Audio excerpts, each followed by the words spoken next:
से which of the statements about the reaction below are incorrect. यहाँ पे lead oxide react कर रहा है कार्बन के साथ और बना रहा है लीड और कार्बन डाइऑक्साइड। अब इन ऑप्शंस को देख लेते हैं। सबसे पहला है कि लीड इज गेटिंग रिड्यूस्ड। तो हम जानते हैं कि जब भी कोई सब्सटेंस ऑक्सीजन लूज करता है या फिर हाइड्रोजन गेन करता है तो वो रिड्यूस्ड कहलाता है, या जब भी कोई सब्सटेंस ऑक्सीजन गेन करता है या फिर हाइड्रोजन लूज करता है तो हम उसे ऑक्सीडाइज्ड कहते हैं। तो यहाँ चूंकि लीड ऑक्सीजन लूज कर रहा है, रिएक्टेंट साइड में ये लीड ऑक्साइड था और प्रोडक्ट साइड में ये केवल लीड बच गया, इसलिए इसने अपना ऑक्सीजन लूज करा। लेकिन यहाँ गौर करने वाली बात यह है कि इस पूरे लीड ऑक्साइड ने ऑक्सीजन लूज किया है, ना कि केवल लीड ने। तो पहला स्टेटमेंट कि लीड इज गेटिंग रिड्यूस्ड ये गलत है। दूसरे स्टेटमेंट की बात करें तो carbon dioxide is getting oxidised. Reaction में हम देख पा रहे हैं कि कार्बन ऑक्सीजन गेन कर रहा है और ऑक्सीडाइज हो रहा है। तो वो एलिमेंट जो ऑक्सीडाइज हो रहा है वो कार्बन है, ना कि कार्बन डाइऑक्साइड। तो हमारा सेकंड स्टेटमेंट भी गलत है। तीसरे स्टेटमेंट की बात करें, कार्बन इज गेटिंग ऑक्सीडाइज, तो सही बात है, कार्बन एक एलिमेंट था जो रिएक्टेंट साइड में था और प्रोडक्ट साइड में इसने कार्बन डाइऑक्साइड बनाया, तो श्योरली ये ऑक्सीडाइज हो रहा है। और स्टेटमेंट डी है कि lead oxide is getting reduced, तो रिएक्टेंट साइड में हमारा लीड ऑक्साइड था जो कि ऑक्सीजन लूज कर रहा है, रिड्यूस हो रहा है।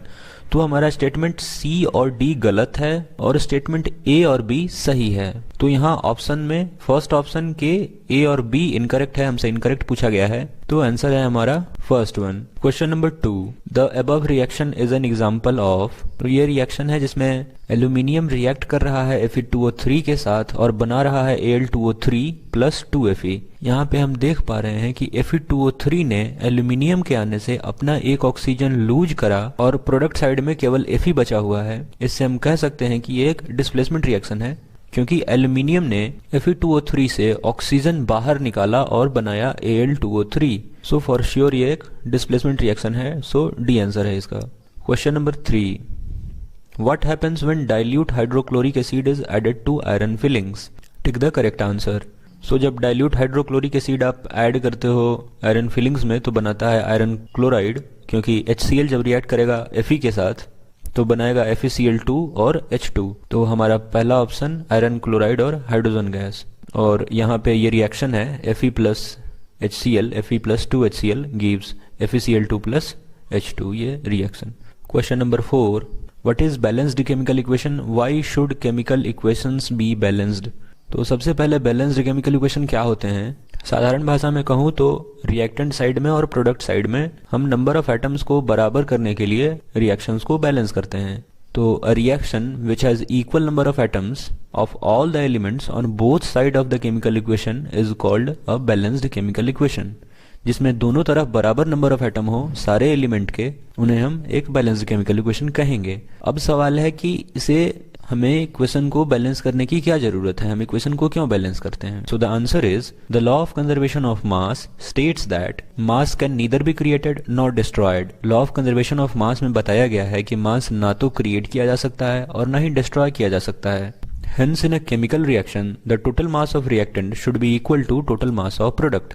इसीलिए एक केमिकल इक्वेशन में जितना मास रिएक्टेंट का है उतना ही मास प्रोडक्ट का भी होना चाहिए, क्योंकि रिएक्शन के होते वक्त मास नहीं क्रिएट हुआ और नहीं डिस्ट्रॉय हुआ। It means that the total number of atom of each element should be equal on both side of the chemical equation. और इसलिए रिएक्टेंट साइड और प्रोडक्ट साइड में नंबर ऑफ एटम्स बराबर होने चाहिए। क्योंकि मास कैलकुलेट करने के लिए हम क्या करते हैं, हर एक एटम का मास जोड़कर उस पूरे रिएक्टेंट का मास बनता है। सो रिएक्टेंट साइड में और प्रोडक्ट साइड में नंबर ऑफ एटम्स बराबर होने चाहिए ताकि उनके मास बराबर हो सकें। Hence it is for this reason that the chemical equations should be balanced. So यही कारण है कि केमिकल इक्वेशन बैलेंस किया जाना चाहिए। अब बढ़ते हैं क्वेश्चन नंबर 5 की तरफ। Translate the following elements into chemical equation and then balance them.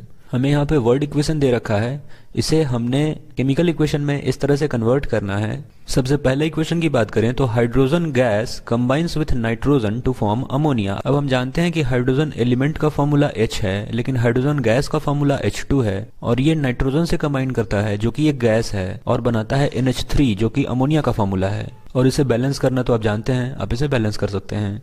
दूसरा इक्वेशन है कि hydrogen sulphide gas burns in air to give water and sulphur dioxide. कहीं भी ऐसा लिखा हो कि this element burns in air, तो हम उसका रिएक्शन ऑक्सीजन के साथ कराते हैं। तो यहाँ पे हाइड्रोजन सल्फाइड की बात है। हाइड्रोजन सल्फाइड होता है H2S, और जब ये रिएक्ट करेगा ऑक्सीजन के साथ तो देता है वाटर H2O और सल्फर डाइऑक्साइड SO2, और ये रिएक्शन बैलेंस करना है। तो सारे एलिमेंट्स और कंपाउंड्स के कॉरस्पॉन्डिंग फार्मूला यहाँ लिखे हुए हैं, आप चाहें तो इसका स्क्रीनशॉट ले सकते हैं या फिर इसे नोट कर सकते हैं।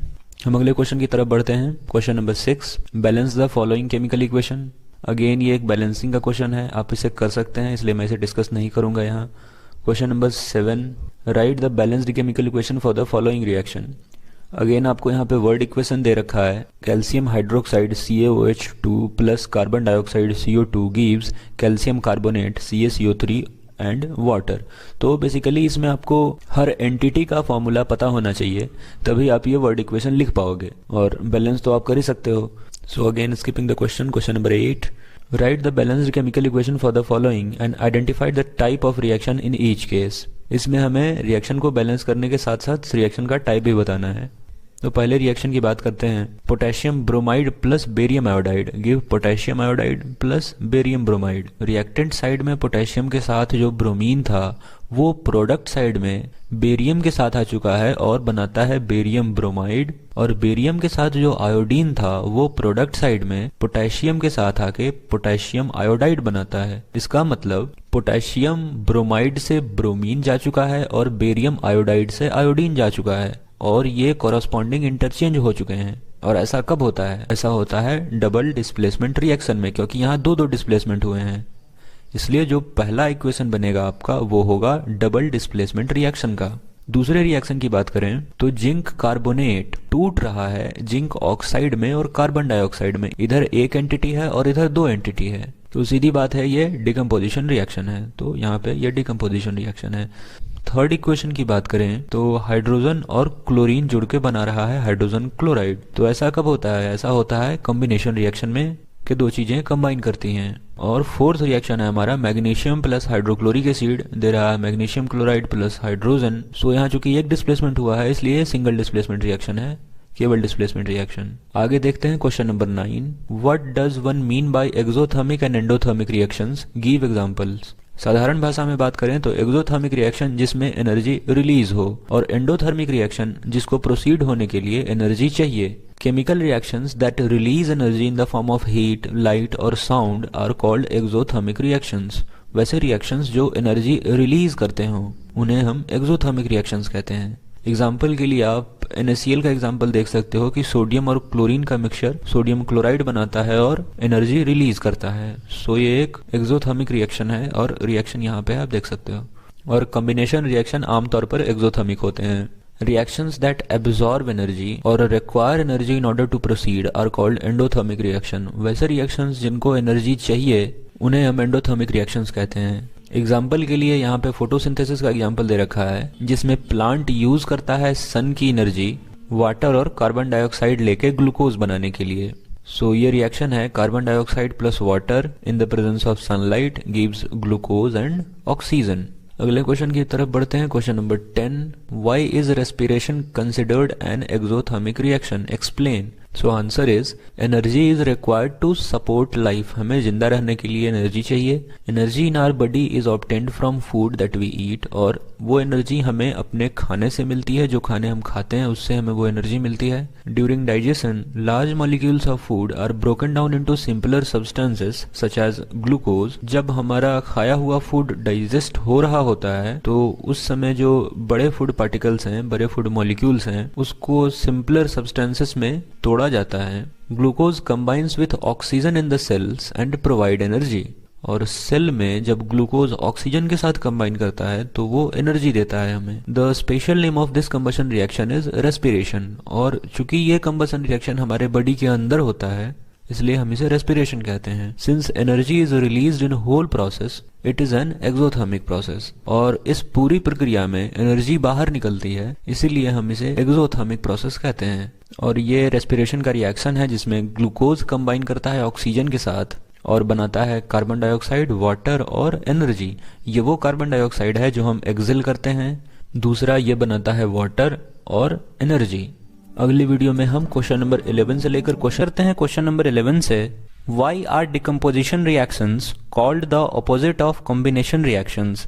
Write equations for these reactions. Decomposition reaction को combination reaction का उल्टा क्यों कहा जाता है और हमें इसके reactions लिखने हैं?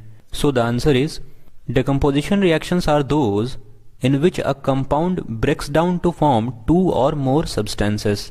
ऐसा रिएक्शन जिसमें कि एक कंपाउंड टूटकर एक से ज्यादा सब्सटेंस देता है उसे हम डिकम्पोजिशन रिएक्शन कहते हैं। These reactions require a source of energy to proceed, और इन रिएक्शंस को एनर्जी चाहिए होती है। Thus they are exact opposite of combination reactions in which two or more substances combine to give a new substance with release of energy.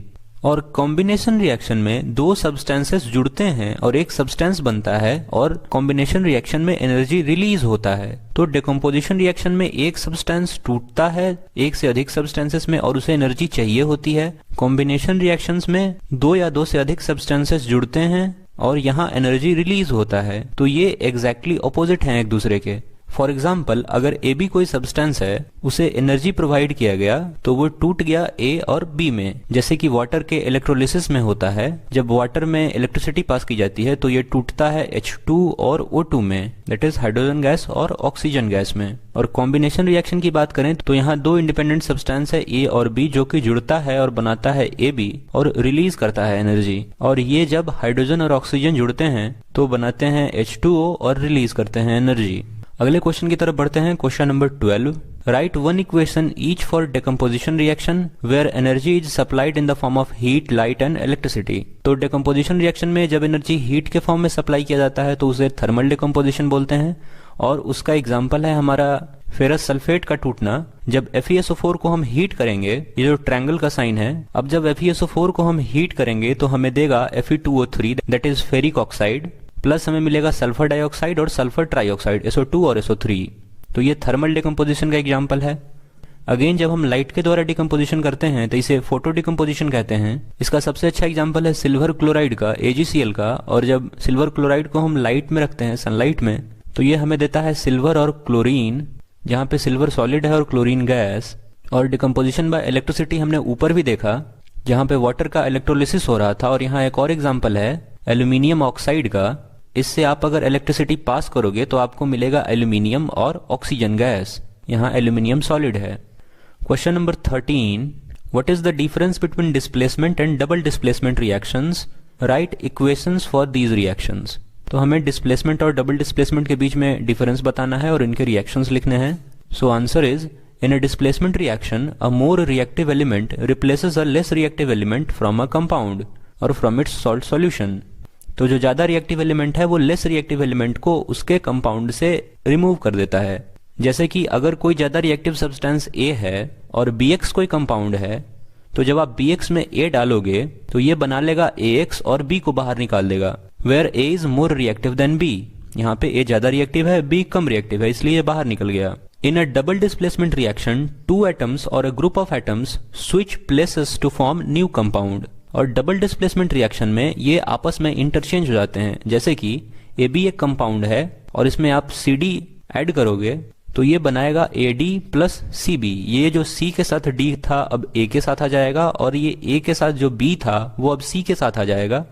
तो इसमें चूंकि दो दो डिस्प्लेसमेंट हो रहे हैं इसलिए ये डबल डिस्प्लेसमेंट रिएक्शन है। अब एग्जाम्पल की बात करते हैं तो डिस्प्लेसमेंट रिएक्शन में कॉपर सल्फेट में अगर हम जिंक डालते हैं, इसका रिएक्शन आपने लैब में देखा होगा। कॉपर सल्फेट जो कि ब्लू कलर का था, इसमें हमने जिंक डाला था, जिंक सॉलिड था और कॉपर सल्फेट एक्वस, तो हमें जिंक सल्फेट एक्वस मिला और कॉपर के डिपॉजिट्स हमें देखने को मिले थे। तो ये डिस्प्लेसमेंट रिएक्शन का एग्जाम्पल था। और डबल डिस्प्लेसमेंट की बात करते हैं तो Na2SO4 में अगर आप BaCl2 डालोगे, दोनों ही एक्वस हैं, तो आपको BaSO4 सॉलिड मिलेगा और NaCl मिल जाएगा आपको एक्वस फॉर्म में। ये एक डबल डिस्प्लेसमेंट रिएक्शन है क्योंकि ये जो सल्फेट सोडियम के साथ था वो अब बेरियम के साथ आ चुका है और क्लोरीन जो कि बेरियम के साथ था वो अब सोडियम के साथ जा चुका है और सोडियम क्लोराइड बना चुका है। तो ये एक डबल डिस्प्लेसमेंट रिएक्शन का एग्जाम्पल है। आगे चलते हैं अपने क्वेश्चन नंबर 14 पे। In the refining of silver, the recovery of silver from silver nitrate solution involved displacement bye copper metal, write down the reaction involved. तो सिल्वर के रिफाइनिंग में ये रिएक्शन होती है। यह है silver nitrate AgNO3 aqueous form में इसमें अगर हम कॉपर डालते हैं तो ये बनाता है कॉपर नाइट्रेट और हमें सिल्वर सॉलिड फॉर्म में मिल जाता है। तो ये रिफाइनिंग ऑफ सिल्वर है। Next question number 15, what do you mean by precipitation reaction, explain by giving example. So answer is a reaction in which insoluble solid called precipitate is formed is called a precipitation reaction। ऐसा reaction जिसमें एक insoluble solid form होता है जिसे हम precipitate कहते हैं, उस रिएक्शन को हम precipitation रिएक्शन कहते हैं। जैसे कि Na2CO3 सोडियम कार्बोनेट में अगर आप कैल्शियम क्लोराइड डालोगे तो आपको मिलेगा CaCO3 कैल्शियम कार्बोनेट और सोडियम क्लोराइड, जिसमें कैल्शियम कार्बोनेट एक प्रेसिपिटेट है, ये सॉलिड फॉर्म में है। In this reaction calcium carbonate is obtained as precipitate. इसमें हमें कैल्शियम कार्बोनेट प्रेसिपिटेट के रूप में मिला है, hence it is a precipitation reaction, इसलिए ये एक प्रेसिपिटेशन रिएक्शन है। तो यहाँ पे हो गया आपका एग्जाम्पल। और यहाँ पे एक और एग्जाम्पल है जिसमें सोडियम सल्फेट रिएक्ट करता है बेरियम क्लोराइड के साथ तो बनाता है बेरियम सल्फेट सॉलिड, ये प्रेसिपिटेट है और सोडियम क्लोराइड। तो ये दोनों एग्जाम्पल हैं प्रेसिपिटेशन रिएक्शन के। Next is question number 16, explain the following in terms of gain or loss of oxygen with two examples each। first is oxidation and second is reduction। इसके बारे में हमने question number 1 में भी बात की थी। so the first one is oxidation। oxidation is gain of oxygen। जब भी कोई सब्सटेंस ऑक्सीजन गेन करता है तो ऑक्सीडेशन कहलाता है। so for example CO2 plus H2 हमें देता है CO carbon monoxide plus H2O water. H2 की बात करें तो रिएक्टेंट साइड में केवल H2 था और प्रोडक्ट साइड में ये H2O है। इस H2 ने एक ऑक्सीजन गेन किया है, इसलिए H2 ऑक्सीडाइज हो रहा है और यहाँ पे एडिशन ऑफ ऑक्सीजन ऑक्सीडेशन लिखा है। दूसरे एग्जांपल की बात करें तो कॉपर में अगर आप ऑक्सीजन ऐड करोगे तो ये देता है कॉपर ऑक्साइड CuO। तो कॉपर यहाँ अकेला था और प्रोडक्ट साइड में इसने ऑक्सीजन के साथ कंबाइन करा हुआ है, सो कॉपर ने ऑक्सीजन गेन किया है, इसलिए ये एक ऑक्सीडेशन का एग्जाम्पल है, कॉपर ऑक्सीडाइज हो रहा है। In reaction 1, H2 is oxidized to H2O। In reaction 2, copper is oxidized to CuO। So सही है, हमने इसके बारे में देख लिया है। Reduction is loss of oxygen। और reduction में जब भी कोई सब्सटेंस ऑक्सीजन लूज करता है तो हम उसे reduced कहते हैं। तो इसके एग्जाम्पल देख लेते हैं। CO2 में अगर आप H2 ऐड करोगे तो ये CO बनाएगा और H2O बनाएगा, ऊपर हमने देखा है। तो यहाँ पे CO2 था, इसने एक ऑक्सीजन लूज किया है, इसलिए ये CO2 रिड्यूस हो रहा है और ये रिडक्शन का एग्जांपल है यहाँ पे। और CuO में अगर आप H2 ऐड करोगे तो यहाँ पे Cu और H2O मिलेगा आपको। यहाँ पे रिएक्टेंट साइड में ये CuO था और इस CuO ने एक ऑक्सीजन लूज करके Cu बनाया है, तो यहाँ CuO जो है वो रिड्यूस हो रहा है। In equation 1 CO2 is reduce to CO यहाँ रिड्यूस हो रहा था और इक्वेशन 2 में CuO is reduce to Cu। Equation 2 में CuO जो है वो रिड्यूस हुआ है Cu में। Question number 17, a shiny brown colored element X on heating in air becomes black in color। Name the element X and the black colored compound formed। तो brown colour का shiny element है copper, और copper को जब आप heat करते हो तो बनाता है कॉपर ऑक्साइड जो कि ब्लैक कलर का होता है। सो the answer is X is copper Cu and black colored compound formed is copper oxide। The equation of the reaction involved on heating copper is given below। Copper को जब आप air के presence में heat करोगे तो वो CuO बनाता है कॉपर ऑक्साइड, ऑक्सीजन से रिएक्ट करता है और बनाता है ब्लैक कलर का CuO। Question number 18, why do we apply paint on iron articles. तो आयरन की चीज़ों पर, लोहे की चीज़ों पर हम पेंट क्यों करते हैं। So the answer is iron articles are painted because it prevents them from rusting. Iron की चीज़ों को हम पेंट करते हैं उसे रस्टिंग से बचाने के लिए, उसे जंग लगने से बचाने के लिए। When painted, the contact of iron articles from moisture and air is cut off। जब पेंट कर देते हैं तो आयरन के जो पार्टिकल्स हैं वो एयर से या फिर मॉइस्चर से, वाटर से कांटेक्ट में डायरेक्टली नहीं आते हैं, इसलिए रस्टिंग से उनकी सुरक्षा होती है। Hence rusting is prevented। Their presence is essential for rusting to take place। तो वाटर और एयर का प्रेजेंस जरूरी है रस्टिंग होने के लिए, और हमने पेंट करके उसका कांटेक्ट एयर और वाटर से कट ऑफ कर दिया। सो इस तरह हम रस्टिंग से प्रिवेंट कर सकते हैं आयरन के पार्टिकल्स को। Question number 19, oil and fat containing food items are flushed with nitrogen why.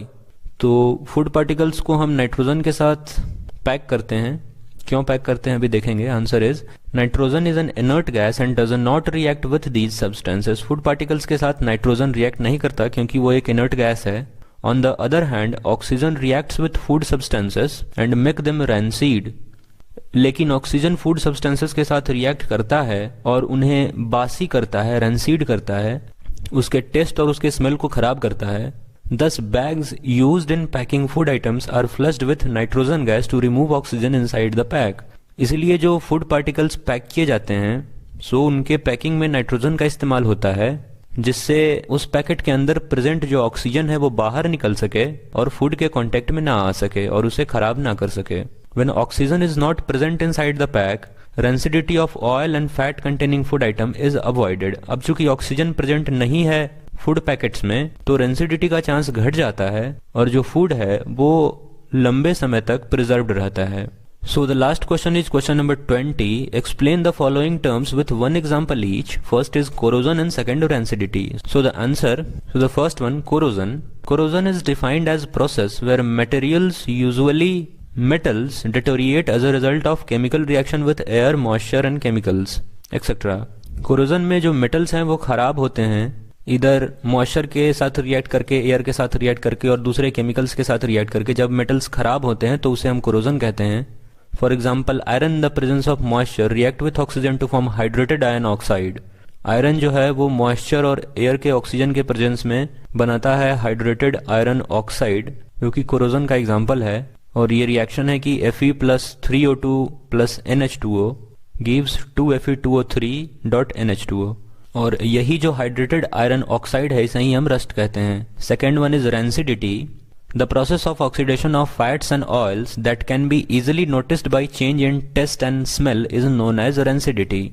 तो ऑयल और फैट के साथ जो ऑक्सीडेशन होती है और जिससे हमारा जो फूड पार्टिकल है वो खराब होता है, जिससे उसके टेस्ट में और उसके स्मेल में भी चेंज आता है, जिसे हम आसानी से नोटिस कर सकते हैं स्मेल करके या टेस्ट करके, तो उसे हम रेंसिडिटी कहते हैं। For example, taste and smell of butter changes when kept for long. तो बटर का जो टेस्ट है और उसका जो स्मेल है अगर बहुत दिनों तक रख दिया जाए तो वो चेंज कर जाता है, बदल जाता है। तो ये एक रेंसिडिटी का एग्जाम्पल है। और रेंसिडिटी को हम किस तरह प्रिवेंट कर सकते हैं उसके ये कुछ 4 तरीके बताए गए हैं। पहला है कि storing food in air tight containers. Rancidity को अवॉइड करने के लिए हमें अपने फूड्स को एयर टाइट कंटेनर में रखना चाहिए। दूसरा है कि storing food in refrigerators. Second, आप रेंसिडिटी से अवॉइड करने के लिए आप अपने बटर को आप रेफ्रिजरेटर में रखिएगा तो वो सेफ रहेगा। Third is adding antioxidants. आप एंटीऑक्सीडेंट ऐड कीजिए जिससे ऑक्सीजन के संपर्क में नहीं आएगा आपका food particle. Storing food in an environment of nitrogen, जो कि हम फूड पैकेट्स में नाइट्रोजन फ्लश करते हैं, वो एक तरीका है जिससे आप रेंसिडिटी अवॉइड कर सकते हो। तो यहाँ खत्म होता है हमारा चैप्टर 1 का एक्सरसाइज क्वेश्चन एंड आंसर्स। हमने इन टेक्स्ट क्वेश्चंस पहले ही कवर कर रखे हैं।